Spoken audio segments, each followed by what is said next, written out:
पुडुचेरी में विधानसभा चुनाव की तारीख के ऐलान के बाद अमित शाह आज यहां पहुंचे, जहां कराईकल में एक जनसभा को संबोधित करते हुए उन्होंने नारायणसामी सरकार पर भ्रष्टाचार का आरोप लगाया। उन्होंने कहा, भारत सरकार ने 15,000 करोड़ रुपए यहां के निवास के लिए भेजे, नारायणसामी ने गांधी परिवार की सेवा में लगा दिए। आज जब मैं यहाँ आया हूँ, दिल्ली में काफी सारे साथी मुझे मिल चुके। मैंने पुडुचेरी की यहाँ की परिस्थिति के बारे में भारतीय जनता पार्टी के कार्यकर्ताओं से पूरी जानकारी ली है और मेरे राजनीतिक अनुभव के आधार पर मैं कहना चाहता हूं, अगले चुनाव में पुडुचेरी में भारतीय जनता पार्टी के नेतृत्व में एनडीए की सरकार बनने जा रही है। आप बताओ, लोकल बॉडीज के चुनाव, पंचायत चुनाव समय पर होना चाहिए या नहीं होना चाहिए? अंतिम 2006 में चुनाव हुआ, 14 सालों से हाई कोर्ट के कहने के बावजूद भी चुनाव नहीं हुआ, क्योंकि उनके मन में डर था, अगर चुनाव हुआ तो भाजपा का कमल यहां खिल जाएगा। अरे नारायणसामी, कब तक बचोगे? लोकल बॉडी के चुनाव नहीं हुए, इस बार विधानसभा के चुनाव के अंदर कमल खिलने जा रहा है, आप उसको रोक नहीं सकते। यहां पर इस छोटे से प्रदेश में भ्रष्टाचार की गंगा को बहाने का काम ये नारायणसामी सरकार ने किया।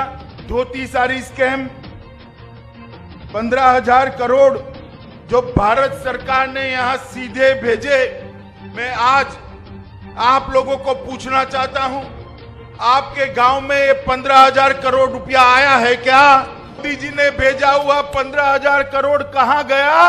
ये नारायणसामी ने ये 15,000 करोड़ रुपया कटमनी कर गांधी परिवार की सेवा में दिल्ली भेज दिया। इन्होंने ST/SC फंड को भी नहीं छोड़ा है। शाह ने कहा, लगभग 75% युवा बेरोजगार हैं। अगर आप एनडीए सरकार को वोट देते हैं तो हम बेरोजगारी दर को 40% से कम कर देंगे। वो बेरोजगारी में देश में नंबर 1 है, जहां 75% से अधिक युवा बेरोजगार हैं। मैं आज आपको विश्वास दिलाकर जाता हूं, आप भारतीय जनता पार्टी के नेतृत्व में एनडीए की सरकार बनाइए, ये 75% का जो बेरोजगारी का दर है उसको हम 40% के नीचे लाकर रहेंगे। तो हम जब से केंद्र में प्रधानमंत्री नरेंद्र मोदी जी की सरकार आई, 2014 से हम प्रयासशील थे कि पुडुचेरी छोटा सा प्रदेश है, केंद्र शासित प्रदेश है, ये पूरे देश भर के अंदर एक मॉडल राज्य बने। नरेंद्र मोदी जी ने 115 से ज्यादा योजनाओं को यहां भेजकर पुडुचेरी के सर्वांगीण विकास के लिए आगे कदम बढ़ाए। मगर यहां एक सरकार थी जो छोटी पॉलिटिक्स करना चाहती थी। इनके मन में डर था कि अगर ये योजनाएं पुडुचेरी के अंदर लोकप्रिय होती है तो उनकी नींव खत्म हो जाएगी। इन्होंने योजनाओं को नीचे नहीं दिया। नारायणसामी की सरकार इसके लिए जिम्मेदार है। मगर मैं आज आपको वादा करता हूं, एक बार आप भारतीय जनता पार्टी को मैंडेट दीजिए, एक छोटे से राज्य को हम भारत का गहना बनाकर दुनिया के सामने रखेंगे। अभी अभी बड़ा कोहराम मचा है कि कांग्रेस की सरकार टूट गई, कांग्रेस के कुछ मित्र भारतीय जनता पार्टी में ज्वाइन हो गए। मैं आपको बताना चाहता हूं कि कांग्रेस आरोप लगा रही है कि भारतीय जनता पार्टी ने उनकी सरकार को गिराया। भाई, आपने मुख्यमंत्री ऐसा व्यक्ति बनाया था जो अपने सर्वोच्च नेता के सामने ट्रांसलेशन करने में भी झूठ बोले। इस प्रकार के झूठे व्यक्ति को आपने मुख्यमंत्री बनाया। मुझे मालूम नहीं है देश में बेस्ट रीलर अवार्ड दिया जाता है या नहीं दिया जाता है, मगर बेस्ट रीलर अवार्ड, सबसे बड़ा झूठ बोलने का अवार्ड अगर दिया जाता है तो बेस्ट रीलर अवार्ड नारायणसामी जी को जरूर मिलना चाहिए। मित्रों, आप मुझे बताइए ये इतने सारे बड़े बड़े नेता पुदुचेरी के भारतीय जनता पार्टी ज्वाइन कर रहे हैं। कांग्रेस पार्टी वंशवाद और परिवारवाद के कारण केवल पुदुचेरी में नहीं पूरे देश भर में बिखर रही है। मेरिट का स्थान नहीं है। मैं पुदुचेरी की जनता को याद कराना चाहता हूं, गत चुनाव में कांग्रेस पार्टी नमः शिवायम के नेतृत्व में चुनाव लड़ी और जब मुख्यमंत्री बनाने का बारी आई तो गांधी परिवार के पैर कौन पकड़ता है, इसको मेरिट मानकर नारायणसामी को मुख्यमंत्री बना दिया।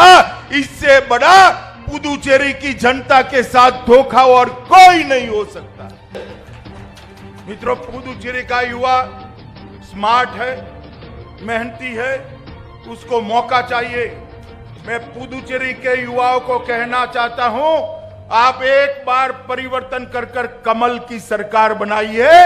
विश्व भर के युवाओं के साथ स्पर्धा करने का प्लेटफॉर्म नरेंद्र मोदी जी आपको देंगे। आगे शाह ने कांग्रेस पर हमला करते हुए ये भी कहा कि पुडुचेरी में ही नहीं बल्कि पूरे देश में कांग्रेस के कार्यकर्ता बीजेपी में शामिल हो रहे हैं, क्योंकि कांग्रेस में योग्यता का कोई स्थान नहीं है। शाह ने राहुल गांधी पर हमला बोलते हुए कहा कि कुछ दिन पहले राहुल गांधी ने ही पूछा था कि मत्स्य विभाग क्यों नहीं है। मैं लोगों से जानना चाहता हूं कि क्या वे ऐसा नेता चाहते हैं जो ये न जानता हो कि मत्स्य विभाग भारत में पिछले 2 वर्षों यानी 2019 से अस्तित्व में है। हमारे पुदुचेरी में और कराईकल में मछुआरों के लिए, मछली के व्यवसाय के लिए बहुत बड़ी पोटेंशियलिटी पड़ी है, संभावनाएं पड़ी है। अभी राहुल गांधी यहां आए कुछ दिन पहले, उन्होंने कहा, अरे मोदी जी, आप मछुआरों के लिए अलग डिपार्टमेंट क्यों नहीं बनाते हो? भैया राहुल, तुम वेकेशन पर थे। मोदी जी ने ऑलरेडी 2 नया विभाग बनाने का काम 2019 में ही समाप्त कर दिया है। आपको ये मालूम नहीं है। मैं पुदुचेरी की जनता को पूछना चाहता हूं कि जिस पार्टी के नेता 4 टर्म से लोकसभा में है, उसको ये भी मालूम नहीं है कि 2 साल से इस देश में मत्स्य पालन विभाग शुरू हो चुका है। वो पुदुचेरी का कल्याण वो पार्टी कर सकती है क्या? आपको बता दें, चुनाव आयोग ने तमिलनाडु और पुडुचेरी में विधानसभा चुनाव का ऐलान कर दिया है। बीजेपी ने दोनों ही राज्यों के चुनावी वोटरों को लुभाना शुरू कर दिया है। लेकिन देखना ये है कि तमिलनाडु और पुडुचेरी में जनता किस पार्टी का राज तिलक करती है।